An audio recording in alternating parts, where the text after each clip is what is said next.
yang sudah Allah tetapkan buat kita semua. Karena sang sutradara alam jagat raya ini adalah Allah Subhanahu wa Ta'ala. Kita adalah semua cuma lakon-lakonnya. Kita semua harus tunduk dengan aturan-aturan yang sudah Allah tentukan dan juga ketetapan yang sudah Allah tetapkan buat kita. Kita nggak bisa menolak, nggak bisa tawar-menawar. Kalau sudah takdirkan kita rendah di masyarakat, ya rendah kita. Kalau Allah takdirkan kita derajat naik di tengah masyarakat, alhamdulillahirabbil alamin. Itu semua adalah usaha kita. Semua kebaikan yang kita lakukan akan kembali kepada diri kita, dan sebaliknya keburukan yang kita lakukan pun nanti akan kembali ke diri kita si pelakunya. Yang terpenting adalah dalam hidup ini kita kembali ke konsep yang pertama, syara'a ilal khairat. Kita harus bersegera dalam mengerjakan kebaikan. Selangkah itu harus diisi dengan kebaikan. Walaupun kita sadar memang manusia ini tidak luput daripada yang namanya salah dan dosa. Tetapi ketika kita berbuat kesalahan, kita sadar, kita segera istighfar dan bertaubat kepada Allah Subhanahu wa Ta'ala, agar nanti kelak kita selalu dibimbing oleh Allah Subhanahu wa Ta'ala dengan yang namanya hidayah dari Allah Subhanahu wa Ta'ala. Barangkali itu sebagai pelengkap dari penyampaian tausiah yang pertama. Jadi sekali lagi kita jadikan prinsip 4 konsep ini yang dinukil dari kitab Nasaihul Ibad karangan Syekh Imam Nawawi Al-Bantani. Yang pertama, kalau kita pengen masuk surga, syara'a ilal khairat. Yang kedua, kalau kita ogah masuk ke dalam neraka, kita harus bisa mengekang syahwat dan nafsu kita.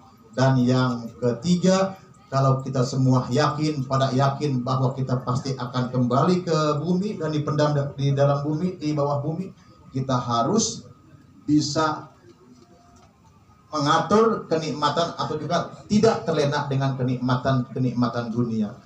Dan yang terakhir, kalau kita semua sadar, paham, dan yakin bahwa memang hidup di dunia ini adalah tempatnya ujian, ketika Allah kasih kita ujian, kita menjadi orang-orang yang ikhlas dan menerima setiap ketentuan yang sumbernya semua dari Allah Subhanahu wa Ta'ala. Mudah-mudahan 4 konsep, 4 prinsip kita ini kita bisa aplikasikan dalam kehidupan, sehingga kita nanti kelak apabila dipanggil oleh Allah dalam keadaan husnul khotimah. Amin ya rabbal alamin. Yang terakhir kita doain Bang Herianto yang malam hari ini malam yang ke-6, mudah-mudahan kuburnya Allah jadikan raudhah min riyadil jannah lantaran dengan wasilah pembacaan doa-doa kita dari malam pertama hingga malam hari ini. Amin ya rabbal alamin.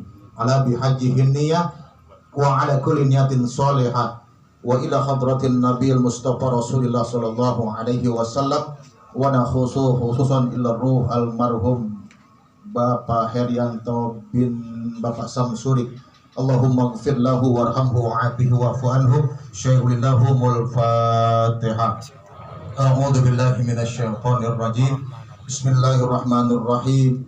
Alhamdulillahi rabbil alamin arrahmanir rahim maliki yaumiddin. Iyyaka na'budu wa iyyaka nasta'in ihdinas siratal mustaqim siratal ladzina an'amta 'alaihim ghairil maghdubi 'alaihim waladdallin. Amin amin ya rabbal alamin. Demikian yang dapat saya sampaikan, mudah-mudahan tadi yang telah saya sampaikan bisa bermanfaat untuk diri saya pribadi khususnya dan juga umum jamaah sekalian yang hadir pada kesempatan malam hari ini.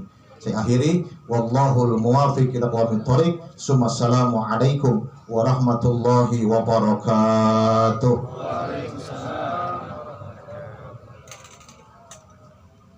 Alhamdulillahirabbil alamin. Terima kasih saya ucapkan kepada Ustaz Rusdi Bonang yang sudah menyampaikan keilmuannya. Mudah-mudahan kita doakan beliau selalu diberikan kesehatan pada umur, amin ya rabbal alamin, sehingga bisa terus memberikan wejangan-wejangan untuk kita semua, dan mudah-mudahan apa yang telah beliau sampaikan bisa kita laksanakan dalam kehidupan kita sehari-hari, amin ya rabbal alamin. Dan saya mewakili dari keluarga besar untuk mengingatkan kepada bapak-bapak